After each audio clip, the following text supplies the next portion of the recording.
Hello everyone, আসসালামু আলাইকুম। কেমন আছেন আপনারা? ইফাত কিচেনে আপনাদের সবাইকে স্বাগতম। ইফতার স্পেশাল দারুণ মজার চিকেন কাবাব রেসিপি নিয়ে আজকে হাজির হয়েছি। এই কাবাবগুলো খেতে কিন্তু অনেক বেশি মজার হয় আর বানানো খুবই সহজ। চলুন দেখে নেওয়া যাক কীভাবে তৈরি করতে হয়। প্রথমে আমি গ্রেট করা সিদ্ধ আলু এক বাটি নিয়েছি, তারপরে এক বাটি নিয়েছি সিদ্ধ করা চিকেন, সামান্য লবণ আর আদা রসুনের পেস্ট দিয়ে চিকেনগুলো আমি সিদ্ধ করে নিয়েছি, তারপরে ঝোড়া ঝোড়া করে নিয়েছি। এখন এখানে আমি আধা কাপ পেঁয়াজ কুচি, 2 টেবিল চামচ কাঁচামরিচ কুচি আর ফ্রেশ দেখে আধা কাপ ধনিয়া পাতা নিয়েছি। এখন শুকনো মশলাটা অ্যাড করব। আধা চা চামচ মরিচের গুঁড়া, 1/4 চা চামচ করে হলুদের গুঁড়া, জিরার গুঁড়া, ধনিয়ার গুঁড়া দিয়েছি, 1 চা চামচ চাট মশলা, আধা চা চামচ গরম মশলা, 1 চা চামচ লবণ, আধা চা চামচ গোলমরিচের গুঁড়া, 1 টেবিল চামচ সয়া সস আর 1 টেবিল চামচ টমেটো সস দিয়েছি। আর দিয়েছি 1 চা চামচ আদা রসুনের পেস্ট। এখন হাত দিয়ে খুব সুন্দর করে মেখে নেব। এমনভাবে মাখিয়ে নিতে হবে যাতে পেঁয়াজগুলো নরম হয়ে যায়। মিশ্রণগুলো আমার মাখা হয়ে গেছে। এখন হাতে একটু তেল দিয়ে আমি কাবাবগুলো তৈরি করে নেব। কাবাবগুলো তৈরি করার সময় একটু চেপে চেপে তৈরি করবেন, তাহলে কাবাবের শেপটা সুন্দর আসবে আর তেলে ছাড়লে কাবাবটা ভেঙে যাওয়ার সম্ভাবনা থাকবে না। আমি মিডিয়াম সাইজ করে কাবাবগুলো তৈরি করে নিচ্ছি। আপনারা আপনাদের পছন্দ মতো সাইজের তৈরি করে নিতে পারেন। সবগুলো কাবাব আমি এভাবেই তৈরি করে নেব। তৈরি হয়ে গেছে, দেখেন কতটা সুন্দর হয়েছে।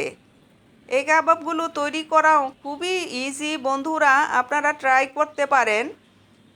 এখানে আমি 2টা ডিম নিয়েছি। ডিমটা ভেঙে এখন সামান্য একটু লবণ দিয়ে ডিম 2টা ফেটিয়ে নেব। আর নিয়েছি এখানে 2 কাপ বিস্কিটের গুঁড়া। আপনারা বিস্কিটের পরিবর্তে ব্রেড ক্রাম্বটাও নিতে পারেন।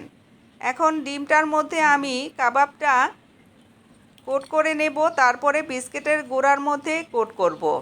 এইভাবে আমি 2 ধাপে কাবাবটা কোট করে নেব, তাতে লেয়ারটা ভারী হবে আর অনেক বেশি ভাজার পরে ক্রিস্পি হবে। যখন বিস্কিটের গুঁড়ার মধ্যে কোট করবেন অবশ্যই হাতটা শুকনো রাখার চেষ্টা করবেন, তাহলে কোটিংটা সুন্দর হবে আর বিস্কিটের গুঁড়াটা দলা পাকানোর সম্ভাবনাটাও থাকবে না। যাই হোক, এভাবে আমি সবগুলো কাবাব কোটিং করে নিয়েছি। এরই মধ্যে চুলায় আমি একটা প্যানে পর্যাপ্ত পরিমাণে তেল বসিয়ে গরম করে নিয়েছি। এখন এক এক করে কাবাবগুলো গরম তেলে ছেড়ে দেব। এই অবস্থায় চুলার হিটটা আমি মিডিয়ামে রেখেছি। উল্টে পাল্টে সুন্দর একটা কালার আসার আগ পর্যন্ত কাবাবগুলো আমি ভেজে নেব। আমার রেসিপিটা যদি আপনাদের একটু হলেও ভালো লাগে, প্লিজ আমার চ্যানেলটাকে সাবস্ক্রাইব করবেন, লাইক কমেন্ট শেয়ার করে আমার পাশে থাকবেন। কাবাবের কালারটা কত সুন্দর আসছে দেখেন, দেখলেই কিন্তু মনটা ভরে যায় বন্ধুরা। আমি টিস্যুর উপরে কাবাবগুলো উঠিয়ে নিয়েছি যাতে অতিরিক্ত তেলটা সোক করে নিতে পারে। দ্বিতীয় ব্যাচটা একইভাবে আমি ভেজে নেব।